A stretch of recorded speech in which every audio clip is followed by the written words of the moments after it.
Chevella parliament booth సమ్మేళనంలో BJP అధ్యక్షుడు కిషన్ రెడ్డి మాట్లాడుతున్నారు. ఇప్పుడు లైవ్ చూద్దాం. కాంగ్రెస్ పార్టీ ఈరోజు మోడీ గారు వచ్చి 10 సంవత్సరాలైంది.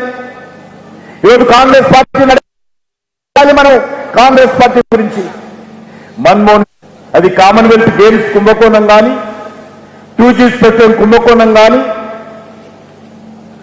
హెలికాప్టర్ కుంభకోణం కానీ ఇండియన్ ఎయిర్లైన్స్ కుంభకోణం కానీ ఏ కుంభకోణం తీసుకున్నా కూడా వందల వేల కోట్ల రూపాయలు లక్షల కోట్ల రూపాయలు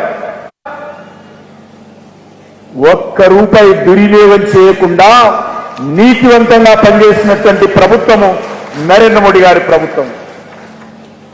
మనల్ని విమర్శించే వాళ్ళు మన క్రిటిక్స్ మన ప్రత్యర్థులు కూడా నరేంద్ర మోడీ గారి ప్రభుత్వాన్ని నరేంద్ర మోడీ గారి మంత్రివర్గంలో ఉన్నటువంటి మంత్రులను ఏ ఒక్కరు కూడా అవినీతి పరుడని విమర్శించారు. ఈ రోజు వరకు కూడా అది ఆ క్రెడిట్ ఒక్క భారతీయ జనతా పార్టీకే నరేంద్ర మోడీ గారికి దక్కుతుందని మనం చేస్తా ఉన్నాం.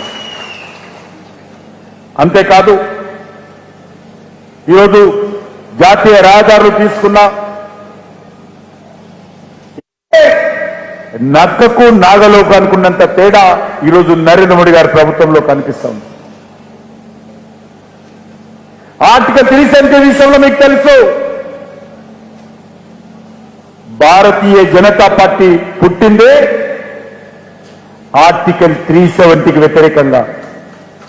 1951లో భారతీయ జనసంఘ అధ్యక్షుడు డాక్టర్ శ్యామప్రసాద్ ముఖర్జీ గారు ఆర్టికల్ 370కి వ్యతిరేకంగా జరిగినటువంటి ఉద్యమంలో అరెస్ట్ అయి ఆ రోజు షేక్ అబ్దుల్లా ప్రభుత్వం ఆయన్ను జైల్లో పెట్టడం జరిగింది. జైల్లోనే ఆయన బలిదానం ఇవ్వడం జరిగింది. మా పార్టీ ఆర్టికల్ 370 వ్యతిరేకంగా 1951 నుంచి ఈ రోజు వరకు ప్రతి ఎన్నికల్లో కూడా ఎన్నికల ప్రణాళికలు హామీ ఇస్తా ఉన్నాం. మా ప్రభుత్వం అధికారంలోకి